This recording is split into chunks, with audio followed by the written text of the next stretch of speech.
ન્યૂઝમાં આપનું સ્વાગત છે। નાગરવાડા સ્થિત નવી ધરતી કાઠિયાવાડી ચાલીમાં આવેલા 100 વર્ષ જૂના હનુમાનજી મંદિરનું જીર્ણોદ્ધાર કરવામાં આવ્યું। સાધુ સંતો દ્વારા આ મંદિરને નાગેશ્વર મહાદેવ નામ આપવામાં આવ્યું। આ મંદિરનો તમામ ખર્ચ દિલીપભાઈ મકવાણા પરિવાર તરફથી કરવામાં આવ્યો। આજે હનુમાન દાદાની સ્થાપના કરી, હનુમાન દાદાની સ્થાપના કરી છે, આપા વિજયની સ્થાપના કરી છે, જે પણ દાદાની સ્થાપના કરશે, સ્થળ માતાજીની સ્થાપના કરી છે।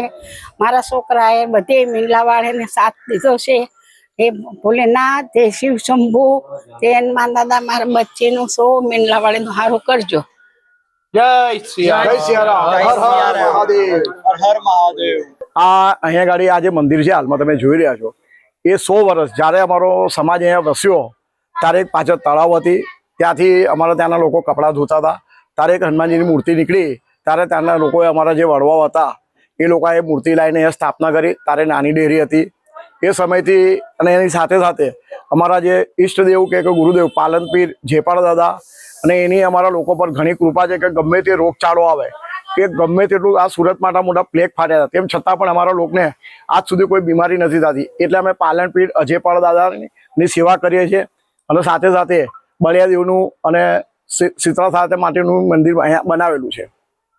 ભોલેનાથનું મંદિર આપણે જે સ્થાપના કરી છે શિવલિંગની, એમાં એવું હતું, અહીંયા બજરંગબલીની તો સ્થાપના હતી, પણ મારી મમ્મીની ઈચ્છા હતી કે ભોળેનાથની એક સ્થાપના થાય, અને એની 2 દીકરીઓ જે બહારે પૂજા કરવા જતા હતા, દૂર પડતું હતું, તો આ એક અહીંયા સ્થાપના કરીએ કે જેથી ગૌરી વ્રત આવે, આ તે આવે તો આપણા મીંડલાની 2 દીકરીઓ બહાર ના જાય અને નજીકમાં સેવા કરે।